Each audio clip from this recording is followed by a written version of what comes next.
my intent is to show you a 2-minute video, which is a quick overview of what we do. And then I have 6 or 7 slides, which I will go through quickly. I probably will not take more than 10 or 12 minutes. And then we can open the floor for discussion. You know, our intent is for you to understand what we do, why we do it, and how we do it. And then, you know, we can have questions and answers and discussion after that, if that's okay with everybody. So you all see my screen. I'm going to play a video now. And as long as your sound is on, you should be able to hear it. So let's give this technology a try.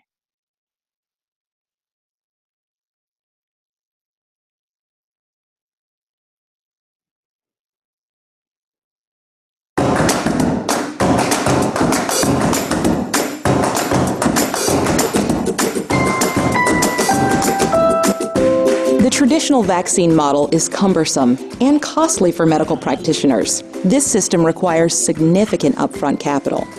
And even the most sophisticated practices lose between 8 and 15% of their bottom line. So at VaxCare, we developed 3 simple products to eliminate the pain of a manual and cost-intensive vaccine program.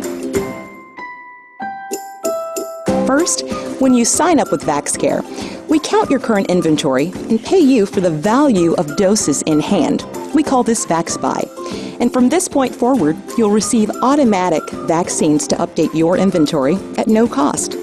Next, our VaxCare portal will assist and instruct your staff on how to properly check patients into the system in order to maximize guaranteed payment for every visit. Patient orders are seamlessly then delivered to VaxHub, the technology engine of your vaccine program. With VaxHub, doses are scanned out when administered. Your inventory is replenished at no cost, and payment is collected on your behalf through VaxPay. And that's it. Your vaccine program runs completely on autopilot. VaxHub tells VaxBuy when new inventory is needed and instructs VaxPay to compensate your practice for administration. It's an automatic closed-loop system that prevents waste, mismanagement, and lost revenue. Additionally, every VaxCare partner receives dedicated attention from a customer success advocate to ensure the program is always working for you. With VaxCare, handling the buying, management, and billing, you'll simply receive vaccines, give shots, and get paid. Welcome to a better way to vaccinate.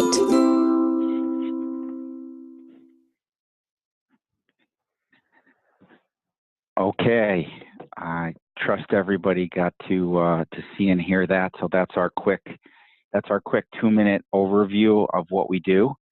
I can jump right in and go through a few slides right now, and then again we'll keep this very informal, and we can open it up for discussion. Again, our objective is just to kind of explain who we are, what we do, and how we do it, and then we can have a chat about it. Okay, so our vision is every person fully vaccinated. As in all of our daily lives, we have so much going on and so many calls and so many emails and so many priorities. We have found we just cognitively, consciously stay focused on what our vision is, and that will always be our guiding light to improving our product, improving our process, and keeping the company pointed in the right direction. We are an innovation company. There is no one else that does anything close to what we do, and that is to bring technology and process and a true partnership to the vaccine space, again, to try to get more people protected from vaccine-preventable diseases. So we build products and processes and procedures for anyone who immunizes to ensure that every person at every encounter gets the right vaccine for the right patient every time. So that's our vision, and that's who we are, and that's our mission. Just a little bit about us. We really began in 2008, but the current design point started in about 2011, honestly, with health departments in Indiana. We were a flu-only company for a while, and then we actually became a CDC billables solution to health departments wanting to get into the private immunization business. So it was several health departments actually in the state of Indiana where we partnered way back in 2011, and that was it was a long time ago in VaxCare years. We now will do over 1.2 million doses in calendar year 2017, with hundreds of payer contracts and over 2,000 providers enrolled. We have medical directors in every state to ensure that we stay on top of the latest vaccine recommendations, and Shingrix coming, etc. We will be ready, willing, and able to launch that product the day GSK launches it, as an example. We have an innovation team headquartered in Orlando that is constantly improving our technology, and we have a very senior advisory board to make sure that the company grows responsibly. Growing 30 to 50% a year presents some challenges. So we're surrounded by some very bright folks to keep us sane as we grow so quickly. We'll be in 20 states by the middle of next year. Again, continue to grow, and really anyone that vaccinates can be a partner of VaxCare. Health systems, health departments, school-located clinics, pediatricians, adult physicians. Again, anybody that gives shots and bills insurance providers can be a partner. And I say partner because, it really is a partnership where we have responsibilities, the partner has responsibilities, and together we are profitable, sustainable, and again, we get more people protected from vaccine-preventable disease. So what do we do, and how do we do it, and why do we do it? You guys know vaccinating, it's not easy, and it's gotten much harder over the last 5 to 10 years, and it continues to get harder. And what do we mean by harder? We mean there are EMRs, obviously, but there really are no tools to help keep a vaccine program running smoothly and cost effectively, meaning inventory management, meaning end-to-end reconciliation of, did that dose that I bought, did it get billed, did it get collected, did it get reconciled, did I get paid? And that's why so many folks really view vaccines as a break even from a financial point of view. And as you know, vaccines are so expensive. When flu shots were $2 and $3 a dose, if you lost one, it wasn't that big of a deal. But now when you're talking about, Fluzone high dose at $40 and Tdap in the 30s and Gardasil and Zostavax, et cetera, a lot of dollars in refrigerators, obviously. And study after study after study has shown, because there are no tools to help folks manage their vaccine program end to end, vaccines fall through the cracks. Not every vaccine that gets purchased gets billed. Not every vaccine that gets billed gets paid. Not every vaccine that gets paid the right amount. And it doesn't take long to eat up the small profit that is in the actual vaccine. So 8 to 15% loss end to end is what we see in our partners that we work with. Once we partner with them, that disappears, and this is substantiated by many business cases and surveys over the years. And as I said, $20,000 per provider on hand at any time. Obviously, we've seen everything from people running out constantly to hundreds of thousands of dollars in refrigerators, really needlessly in terms of too much inventory. So hard and expensive. That's the backdrop. I guess I could stop there since we have a small group on the phone. Does that resonate with you guys? Do you agree, disagree? Are you living this? Any comments, questions, thoughts on that before I move ahead? I do have a question. You do any education for the population for them to understand how important vaccines are? Mm-hmm. Have we done any? Right, correct. Is that the question? Mm-hmm. Yeah, to date, we have not. To date, we rely on our manufacturer partners to do that, and our partners, that are using our service. What we do is, and we have found to be effective, is by removing the barriers in the physician office, we see immunization rates skyrocket. Again, back from my days at Sanofi, we did so much market research and spent, tens of millions of dollars trying to educate the public with direct-to-consumer ads, etc. What we found, the best way to raise vaccination rates is to have the provider tell you need to get a shot today. 85% of the time, market research shows, if your health provider looks you in the eye and says, you need to get a shot today, 85% of the time the people do it. So the way we believe the way to raise vaccination rates is to get providers motivated to vaccinate, rather than thinking, you know what, I lose money on these, or I don't make money on these, it's a necessary evil, versus I can have my vaccines at no cost. I get an administrative fee for every shot I give. I'm going to vaccinate every single person I possibly can because I don't have that financial worry anymore. And that's we feel is our contribution to trying to get more people vaccinated, by partnering with anybody who immunizes to remove those barriers. So great question. And we wish we could do more, but right now that's kind of our approach. Thank you very much. Yes. Go ahead. Sorry, I do have one more question. How many partners do you have in Indiana? Brian, you can answer that better than I. I'll go ahead and unmute you, Brian. It's looking like it's not letting me. Can you not do it from his phone? No. Okay. Oh, There I we hear go. him. Cell phone. Okay, so you can We hear got me, you, Brian. Yeah. Okay, good. I want to say 90, but I'm trying to figure out how I can get you a quick answer, but I don't know how to get Michael's screen off so that I can. Yeah, if you go ahead and hover over his screen, there's going to be a view options button, that black button right by the green. And if you hit that, you can hit original size or whatever. Yeah. So Brian, somewhere around here in a minute while Michael's talking. Somewhere around 90, with maybe 45 of those being health departments. Is that a guess?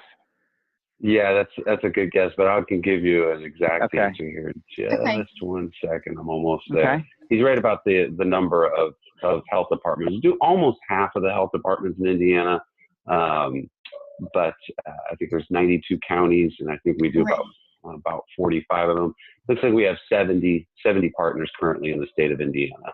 Okay, got it. And do you focus more towards like Indy, or do you go to those rural areas as well? Honestly, it's mostly the rural areas. We currently right now don't work with a lot of systems.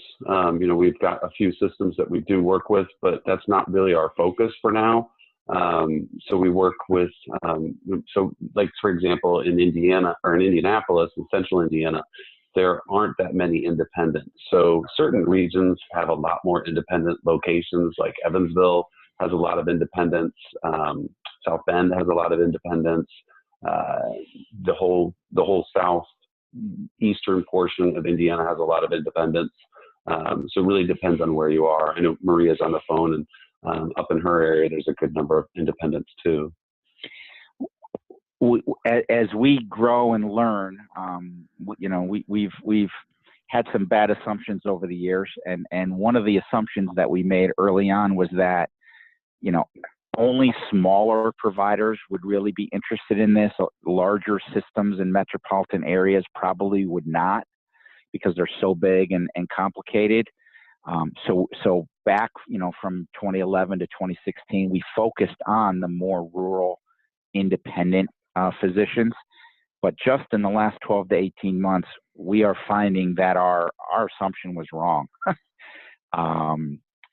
There are health systems that have, anywhere from 4 ambulatory clinics to 80 ambulatory clinics, that are now very interested in our service as well, because even though they have great contracts and they buy their vaccines at great prices, as do we, they don't have any tools to manage those, 50 external locations either.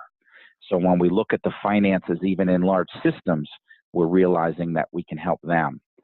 But as Brian said, over the years, it's been more independence, and we're now just starting to work with larger systems. This is Dana. I was going to comment on, you asked, is this the picture that you're seeing? And yes, I work in a small rural clinic not far from here. And they were part of part of a bigger system, but your buying was still for your clinic per se. And we were borrowing from the vaccine for children inventory and then replacing it. And then keeping two different systems going, the inventory systems going. And it just was a nightmare in that aspect. And as you say, always fear of expanding your inventory selection because you didn't know if you could actually afford the loss if you didn't use it and it expired. Also, exactly. I remember working, before I worked for Indiana Rural Health Association, I worked for Indiana Public Health Association, and we visited all the health departments, and I had the southern third of the state, and I remember that the boards of health, the local boards of health make decisions lots of times on what the local health department can do. And one county voted they weren't even going to give flu vaccines for the year. They weren't going to buy them because they were such a small, poor county. So this does, to me, seem like a wonderful solution for a lot of different providers that we have in Indiana. So I will, I'll put some details in a newsletter upcoming as get attention and maybe draw more to the recording of this program, because I think we really need to get this out a little bit more. Great. If slide 6, VaxHub platform, I'll just quickly go through. This is a little bit more now of how we do it and what we do. You're looking at a VaxHub on my screen right now, and that sits next to each refrigerator. If there's one refrigerator in the office, there's one VaxHub. If it's a gigantic office with 5-6 refrigerators, there would be a VaxHub by each refrigerator. And the reason we do that is this is an automated process. As I said, all vaccines have 2D barcodes now, and the patient's name appears on that VaxHub. You scan the barcode on the barcode scanner, which is, you could see that little gray area there below our logo. That is a barcode scanner, and that is how we know how many doses are used, who got the shot, what the insurance company is, bill the insurance company, collect, pay the administration fee as you saw in the video, and then automatically replenish when the vaccine gets back to the order level. So it's barcode dispensing, it's real-time inventory, and then with integrated reconciliation, we always know what's in the refrigerator. And that is how we close that loop of that loss and leakage of that 8 to 15% that we talked about. So what do? It's very straightforward. When we partner, we buy whatever's in the refrigerator from our partner. We write them a check, and it then becomes our vaccine. That capital is returned to the business, to the practice, and then the business practice no longer needs to purchase vaccines. We purchase the vaccines and we stock the refrigerator. That's on the Vax buy end. On the Vax pay end, the patients are checked in. Their insurance eligibility is checked online.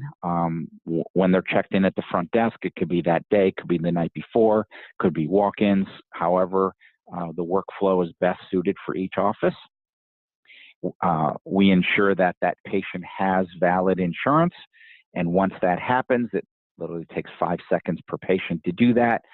Our partners are guaranteed to get their administration fee for that shot. When you scan the barcode on that VaxHub, that triggers the billing to the insurance company. We bill for the vaccine, we bill for the admin, we collect both. But in the meantime, we had already paid the administration fee back to our partner. So the administration fees that are paid by VaxCare are about what our partners are receiving today on average. So they don't have to buy vaccine. They don't have to have that worry. They don't have to worry about expiration running out, refrigerators losing power, having all that capital in the fridge, and they still get the same administration fee that they're getting today. So it is a win-win. How do we make money? We make money because we're buying 1.2 million doses of vaccines this year with contracts from each manufacturer. And again, we're removing all that loss and leakage. So that small profit that is on the actual vaccine, that is how we pay our light bill and we become sustainable. It's not, just being honest, it's not a high margin business, but it's a very, very high volume business. So we make a little bit on a lot of shots, and that's our business model. That's how we can make a profit to be sustainable and grow, and yet our partners make as much or more as they do today without the financial risk and hassle as I described. So this slide is simply a picture of what we do. We negotiate with the manufacturers. We send the manufacturers orders. We bill insurance payers. We collect. We do all that on the top half. In the clinic, our partners check the risk-free status, as I said, dispense the vaccine, give the shot, and get the admin fee paid back, just like the video explained. This slide just talks a little bit more about the VaxBuy, the VaxPay, VaxHub. I won't go through all this detail, but you can see that. And then that's really it. We have onboarding specialists. We have videos that train the front desk as well as the medical assistants and nurses. They're a few minutes each. When someone signs up with us, Brian shepherds you through that process in the state of Indiana. Usually takes 2 to 3 weeks before we go live. And then on go live day, Brian is there, counts the inventory, populates in the hub. We know what check to write, and then you're ready to go. And then we start a healthy habits program, which is we have a customer success advisor watching very closely for the first 5 weeks to make sure everybody gets off on the right foot. So I tried to be brief. That is what we do. That is how we do it. That's why we're excited about raising immunization rates, specifically to RHCs. Rural health centers and FQHCs were not a focus of ours per se before 2017. And now in 2017, we realize that our value proposition is very interesting to an RHC or an FQHC, especially because of the Medicare billing for flu and pneumonia. We didn't really understand that RHCs for Medicare flu and pneumonia had to put those vaccines on their cost report, which is not submitted until the following spring and probably not paid to the following summer. So RHCs are out all that capital for 8, 9, 10 months before getting paid, versus working with VaxCare. It's the same VaxCare model: give the shot and get paid for the admin on the 15th of every month. So from our side, there's no difference between an RHC, an FQHC, a health department, or Dr. Jones or Cox Health System. But in terms of our value proposition, which is attractive to anybody that immunizes, it's got an added level of attractiveness to an RHC because of that long delay in getting paid on the Medicare flu and pneumo.